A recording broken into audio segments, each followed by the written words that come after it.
সরকারি চাকরির পরীক্ষার প্রশ্ন ফাঁস ও কোটা ব্যবস্থার সংস্কার দাবি, এই দুই ইস্যু নিয়ে সামাজিক যোগাযোগ মাধ্যম থেকে শুরু করে রাজপথে উত্তাল ছাত্র সমাজ।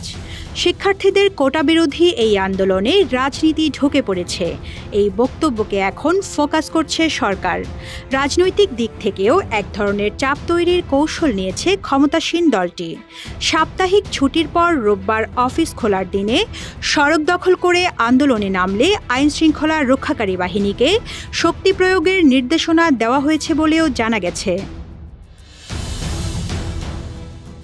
এদিকে সোশ্যাল মিডিয়া ইনফ্লুয়েন্সারদের কাছ থেকে কোটা সংস্কার, প্রশ্নফাঁস ইস্যু নিয়ে লেখালেখি অথবা অবস্থান জানতে চান তাদের ফ্যান ফলোয়াররা। তবে ফলোয়ারদের অভিযোগ, চলমান এই দুই ইস্যুতে চুপ রয়েছেন বেশিরভাগ ইনফ্লুয়েন্সার।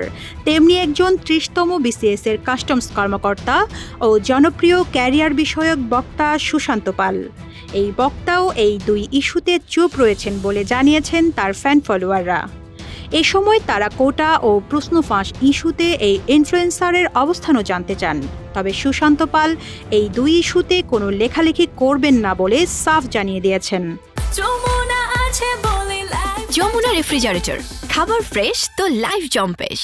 শুক্রবার সুশান্ত পাল তার ফেসবুক পোস্টে লিখেন, কোটা ও প্রশ্নফাঁস বিষয়ে কিছু না লিখলে যদি আপনাদের খারাপ লাগে তাহলে এত কথা না বলে আমাকে আনফলো করে দিন, আরও ভালো হয় ব্লক করে দিলে।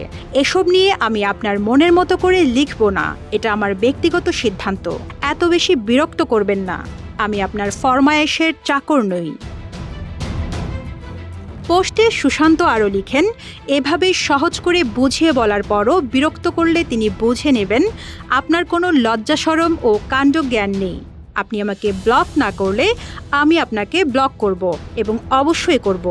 এতে আপনার সম্মান বাড়বে না, কমবে। আমি আপনাকে সম্মান করি, আপনি নিজেও নিজের সম্মান বজায় রাখুন। পোস্টের শেষে সুশান্ত পাল লিখেন, হয়তো আপনার হাতে কাজ নেই আর আমার হাতেও সময় নেই, এ কারণেই আমি চাইছি না আপনি মনে এত কষ্ট নিয়েও আমাকে ফলো করুন। সৃষ্টিকর্তা আমাদের সহায় হন। তবে এ বিষয়ে স্ট্যাটাস দিয়েও ক্ষান্ত হননি তিনি।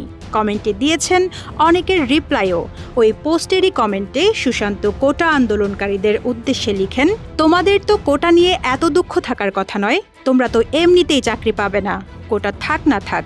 আরে ভাই, প্রিলিমিনারিতেই তো পাশ করতে পারবে না, লজ্জা শরম ও পড়াশোনা থাকলে নিশ্চয়ই এখানে পড়ে থাকতে না। এর আগে ২০১৬ সালে ঢাকা বিশ্ববিদ্যালয় সম্পর্কে ফেসবুকে অশোভন মন্তব্য ও কটূক্তির অভিযোগে সুশান্ত পালকে তাৎক্ষণিকভাবে স্ট্যান্ড রিলিজ করা হয়। একই সঙ্গে তার মানসিক চিকিৎসার ব্যবস্থা নিতে সংশ্লিষ্ট কমিশনারকে নির্দেশনা দেওয়া হয় প্রজ্ঞাপনে। রিজওয়ানা রিন্তি, ইত্তেফাক।